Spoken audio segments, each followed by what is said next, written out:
আসসালামু আলাইকুম। মনসুর অনলাইন স্কুলের পক্ষ থেকে সবাইকে স্বাগতম। প্রিয় শিক্ষার্থী বন্ধুরা, আজকে আমি তোমাদের সাথে যে ভিডিওটি শেয়ার করছি সেটি হলো class 8 English grammar unit 1 lesson 4 আর পেজটা 25। এই পেজটা নিয়ে আলোচনা করব আর এই পেজটার মূল আলোচনা হলো অ্যাডজেক্টিভ। অর্থাৎ অ্যাডজেক্টিভ কত প্রকার, কি কি সেই বিষয়গুলো নিয়েই আলোচনা করব আজকের এই ভিডিওটিতে। দেখো, অ্যাডজেক্টিভের যে প্রকারভেদ রয়েছে সেগুলো আমরা যদি একটু ভালো করে বুঝতে পারি তাহলে কিন্তু সেন্টেন্সের ভিতরে অ্যাডজেক্টিভ গুলো কিভাবে কাজ করছে এবং অ্যাডজেক্টিভ কিভাবে কাজ করবে সে সম্পর্কে আমাদের জানাটা কিন্তু অনেকটাই সহজ হয়ে যায়। তাহলে চলো আমরা আজকে মূল ভিডিওতে চলে যাই। দেখো, অ্যাডজেক্টিভ এক নম্বরে কি বলছে, adjective of quality. Adjective of quality অর্থাৎ দেখো এই অ্যাডজেক্টিভ দ্বারা কি বোঝাবে, কোয়ালিটি বোঝাবে। দেখো এখানে কি বলছে, this adjective are used to describe the nature of a noun. আর এটা কি করবে, এই অ্যাডজেক্টিভ গুলো ইউজ হবে ডিসক্রাইব, বর্ণনা করবে কিসের, নেচার অফ নাউন, নাউনের প্রকৃতি সম্পর্কে। অর্থাৎ নাউনের যে প্রকৃতি গুণগত রয়েছে, গুণগান রয়েছে সেগুলো সম্পর্কে আলোচনা করবে। দে গিভ অ্যান আইডিয়া, এবং এটা কি করবে, আইডিয়া দে অ্যাবাউট দ্য নেচার, এর প্রকৃতি সম্পর্কে আইডিয়া দিবে, of the noun by answering the question, এবং বাই আনসারিং দ্য কোশ্চেন সেটা কিসের, নাউনের। ওকে, দেখো হোয়াট কাইন্ড কি প্রকার, দেখো ওয়ানেস্ট, কাইন্ড, লার্জ, তারপর কি বলকি, তারপরে বিউটিফুল, আগলি, এগুলো কি, এগুলো সবই হলো adjective of quality. Adjective of quality. এবার দেখো যে Dhaka is a large city with many place of historical interest. Okay, দেখো Dhaka is a large city, এই যে লার্জটা দেখতেছো না, এই লার্জটা কি বোঝাচ্ছে, বড় বোঝাচ্ছে না কোয়ালিটি বোঝাচ্ছে। দেখো it with many place of historical interest. তারপর দেখো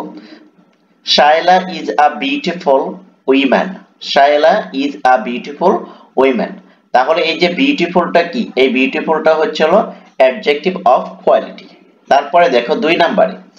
নম্বরে কি বলছে, adjective of quantity. Adjective of quantity, দেখো এখানে কি বলছে, দিস অ্যাডজেক্টিভ হেল্প, এই অ্যাডজেক্টিভ হেল্প করবে টু শো, দেখাতে, the approximate around of the noun or pronoun, noun এবং প্রোনাউনের কি করবে, দেখাতে, শো করতে, শো করতে কি করবে, সহযোগিতা করবে। তারপর দেখো this adjective do not provide exact, আর এই অ্যাডজেক্টিভ ডু নট প্রোভাইড আর কি করবে না, প্রোভাইড করবে না এক্সাক্ট নাম্বারস, নাম্বারকে কি করবে না, প্রোভাইড করবে না। rather they tell us, আর এটা অন্যদিকে বলবে amount of the noun, নাউনের অ্যামাউন্টকে বোঝাবে, রাইট। তারপর দেখো all, half, many, few, তারপর little, no, enough, great, এগুলো দ্বারা কি বোঝাচ্ছে, অ্যাডজেক্টিভ অফ কোয়ান্টিটি। ওকে, তারপরে দেখো এক্সাম্পলে কি বলছে, ওরা বলছে they have finished most of the rice। দেখো এই যে মোস্ট, এটা কি, এই মোস্টটা হচ্ছে হলো কি বোঝাচ্ছে, কোয়ান্টিটি বোঝাচ্ছে। তারপর দেখো many people come to visit the fair, এই যে many এটা কি, এটা হলো অ্যাডজেক্টিভ অফ কোয়ান্টিটি। তারপর দেখো adjective of number, adjective of নাম্বারটা কাকে বলে সেটা একটু দেখো। These adjectives are used to show the number of nouns, এই অ্যাডজেক্টিভ গুলো ইউজ হয় কোথায়, number, nouns and their position in a phrase, অর্থাৎ এটা নাম্বারের ফ্রেজে কি হবে, ব্যবহৃত হবে। দেখো আরেকটু ক্লিয়ার করে বুঝতে পারবে, there are three different types within adjective of number they are। দেখো এটা কিভাবে ব্যবহৃত হবে সেটা এখানে বলছে, 1 2 3 33 etc, also known as cardinal, আর সকল কার্ডিনাল গুলোই কি হবে অ্যাডজেক্টিভ অফ নাম্বার হবে। ওকে, তারপর দেখো first, second, third, seventh etc, also known as ordinal, এবং এই যে ফার্স্ট সেকেন্ড থার্ড অর্ডিনাল এবং কার্ডিনাল দুটোটাই কি হবে অ্যাডজেক্টিভ অফ নাম্বার হবে তারপর দেখো 4 নম্বরে কি বলছে ডেমনস্ট্রেটিভ অ্যাডজেক্টিভ ডেমনস্ট্রেটিভ অ্যাডজেক্টিভ গুলো কিভাবে ফাংশন করে সেন্টেন্সে সেটা একটু খেয়াল করো this adjective are used two indicated এই অ্যাডজেক্টিভ গুলো ইউজ হয় আর ইন্ডিকেটেড করে কি পার্টিকুলারলি নাউন অর প্রোনাউন একবার প্রপারলি ভাবে কাকে না করে ইন্ডিকেটেড করে নাউন এবং প্রোনাউনকে ইন্ডিকেটেড করে দেখো এগুলো কি কি ডেমনস্ট্রেটিভ অ্যাডজেক্টিভ গুলো কি কি সেটা একটু দেখো ডেমনস্ট্রেটিভ অ্যাডজেক্টিভ গুলো হচ্ছে হলো দিস দ্যাট দিস এন্ড দোস এগুলো কি এগুলো হচ্ছে হলো ডেমনস্ট্রেটিভ অ্যাডজেক্টিভ ওকে দেখো एग्जांपलটা দেখলে তোমাদের আরেকটু বোঝা সহজ হবে সেটা হলো that bag belongs to নীলা দেখো that bags belongs to নীলা এই যে দ্যাটটা কি এই দ্যাটটা হচ্ছে হলো তোমার হলো ডেমনস্ট্রেটিভ প্রোনাউন সরি অ্যাডজেক্টিভ তারপরে দেখো try using this paint brush in your art class okay try use this paint brush তোমার কি করবে তুমি তোমার পেইন্টিং ব্রাশটা কি করবে তোমার আর্ট ক্লাসে ব্যবহার করার চেষ্টা করবে দেখো এই যে দিস এইটা এটা কি এটাই হচ্ছে হলো ডেমনস্ট্রেটিভ অ্যাডজেক্টিভ তারপরে দেখো দিস ফ্লাওয়ার্স আর লাভলি দেখো এই যে এইগুলো এটা কি এটাও হচ্ছে হলো তোমার হলো ডেমনস্ট্রেটিভ অ্যাডজেক্টিভ তারপরে দেখো 5 নম্বরে কি আছে 5 নম্বরে আছে যে ইন্টারোগেটিভ অ্যাডজেক্টিভ ইন্টারোগেটিভ অ্যাডজেক্টিভটার কাজ কি সেটা একটু দেখো this adjective are used to ask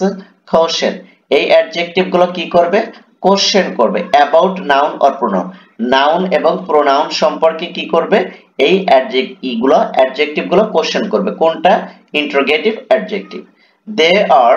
what which whose okay এগুলো কি এগুলো হচ্ছে হলো হোয়াট হুইচ হুজ এগুলো হলো কি ইন্টারোগেটিভ অ্যাডজেক্টিভ দেখো এখানে एग्जांपलটা দেখো what test did I miss what test did I missed দেখো এই যে এখানে হটটা যে যুক্ত হয়েছে এটা কি এটা হচ্ছে হলো তোমার ইন্টারোগেটিভ অ্যাডজেক্টিভ তারপর দেখো which book of this author do you like দেখো এই যে হুইচ এটা কি এটা হচ্ছে হলো তোমার ইন্টারোগেটিভ অ্যাডজেক্টিভ তারপর দেখো হুজ পেন ইজ দিস এই পেনগুলো কি কার রাইট এই যে দেখো এই যে হুজটা কি হুজটা হচ্ছে হলো তোমার ইন্টারোগেটিভ অ্যাডজেক্টিভ এবার দেখো আমরা যেটা এই লেসন থেকে জানতে পারলাম সেটা হলো যে অ্যাডজেক্টিভের টাইপ অফ অ্যাডজেক্টিভ কতটি 5 প্রকার দেখো অ্যাডজেক্টিভ গুলোকে আমি আবার বলছি adjective of quality adjective of quality 2 নম্বরে আছে অ্যাডজেক্টিভ অফ কোয়ান্টিটি 3 নম্বরে আছে অ্যাডজেক্টিভ অফ নাম্বার 4 নম্বরে আছে ডেমনস্ট্রেটিভ অ্যাডজেক্টিভ এবং 5 নম্বরে আছে ইন্টারোগেটিভ অ্যাডজেক্টিভ ওকে এই অ্যাডজেক্টিভের ধারণাগুলো যদি তোমরা একটু কনসেপ্টটা ক্লিয়ার করে রাখতে পারো তাহলে সেন্টেন্সে অ্যাডজেক্টিভ কোথায় বসবে এবং কিভাবে ফাংশন করবে সবকিছু কিন্তু তোমরা খুব ভালোভাবে বুঝতে পারবে এবং শিখতে পারবে আমি আশা করি তোমরা এই অ্যাডজেক্টিভের এই ক্লাসটা খুব ভালোভাবে দেখেছো এবং এ থেকে তোমরা অনেক কিছু শিখতে পেরেছো যদি তোমরা এ থেকে অনেক কিছু শিখতে পারো বা বুঝতে পারো তাহলে অবশ্যই তোমরা কি করবে এই ভিডিওগুলো তোমাদের ফ্রেন্ড সার্কেলের ভিতরে শেয়ার করে দিবে যাতে করে তারাও দেখতে পারে এবং বুঝতে পারে আর বিশেষ করে তোমাদেরকে একটি কথা না বললেই নয় তোমরা এই ভিডিওগুলো দেখছো অথচ তোমরা কি করছো না লাইক কমেন্ট করছো না অবশ্যই তোমরা লাইক করবে কমেন্ট করবে এবং ফ্রেন্ড সার্কেলের ভিতরে শেয়ার করে তাদেরকেও দেখার সুযোগ করে দিবে থ্যাংক ইউ সো মাচ আল্লাহ হাফেজ